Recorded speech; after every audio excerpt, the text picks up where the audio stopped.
Bienvenue à la Coutellerie, je suis ravi de vous accueillir dans le cadre des Journées européennes du patrimoine. Alors comme vous le savez, c'est une exposition qui est curatée par Julie Crène et Jérôme Diacre, mais alors c'est moi qui vais faire la visite parce qu'ils sont partis se baigner. Ils vont pas tarder à revenir, je pense. Alors, on accède à l'île principale. Sur l'île, vous avez plusieurs bâtiments. Le bâtiment principal, qui est une coutellerie qui date de 1830. Et puis un bâtiment plus récent, beaucoup plus grand, puisque c'est un bâtiment sur pilotis, avec un plateau à l'étage de 1100 mètres carrés, qui est l'atelier d'Arnaud Cohen, qui est surplombé d'un dôme astronomique. Mais on n'est pas là pour ça, on est là pour l'expo. Alors à l'intérieur de cette première salle, je vous demandais de ne pas faire de bruit, parce qu'il y a une vidéo qui est sonorisée de Tania Moreau. Pas qu'on fasse trop de bruit pour profiter de la bande son qui chez Tania Moreau est toujours exceptionnelle.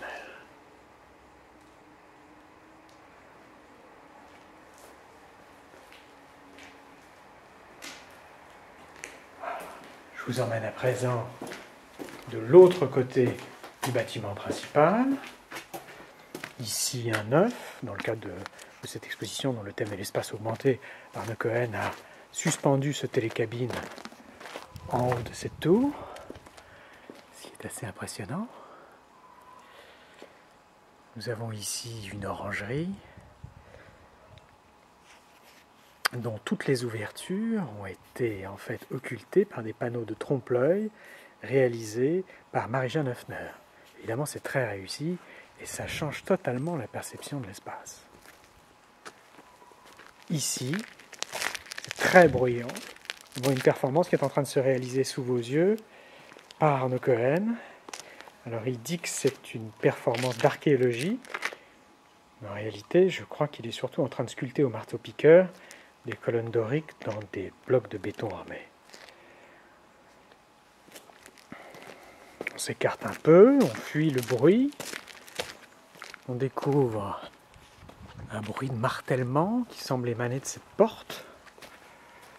Effectivement, c'est assez angoissant, ce bruit et cette porte qui vibre, c'est une installation de Régis Perret. Sous le bâtiment moderne,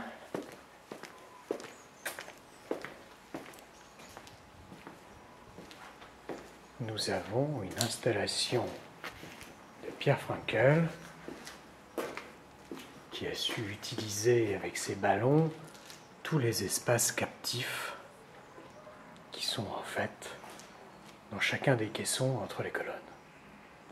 C'est magnifique. Mais continuons.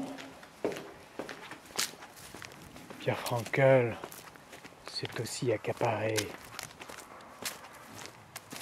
les espaces environnant la ville principale, les piles de l'ancien pont,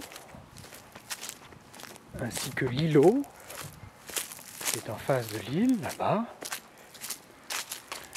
Et voir ainsi en pleine nature, au milieu de l'eau, ces slogans provocateurs, avouez que ça a de la gueule.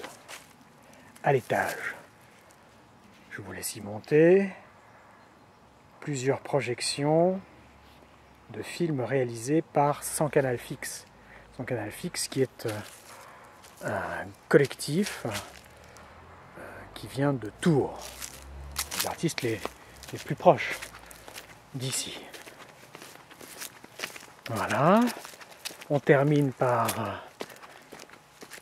voilà, la sculpture monumentale que vous apercevez de l'autre côté du pont, sur le continent.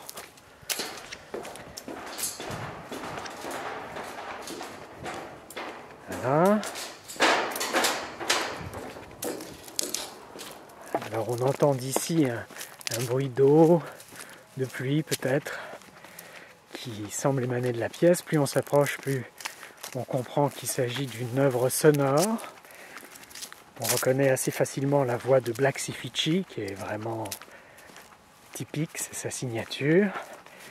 Et elle habite cette œuvre. Donc c'est une œuvre assez grande, hein, elle fait une quinzaine de mètres. Elle a l'air très menaçante comme ça parce qu'elle est hérissée de bras armés. Mais en fait, selon l'artiste, c'est un symbole d'impuissance. Car si vous regardez bien, les mains qui tiennent les armes sont en fait privées d'index. Elles ne peuvent donc pas tirer. Impuissance à quoi? L'artiste répond qu'à l'intérieur, même si on ne peut pas le voir, on est obligé de le croire sur parole, il y a la carcasse en décomposition d'un potioc, dernier animal sauvage d'Europe occidentale. Sur le mur ici, encore un slogan provocateur de Pierre Frankl, qui provoque, je dois le dire, depuis la route, réflexion, mais aussi une affluence supplémentaire de badauds qui, visiblement, n'étaient pas au courant de l'exposition. Je vous raccompagne jusqu'à la porte.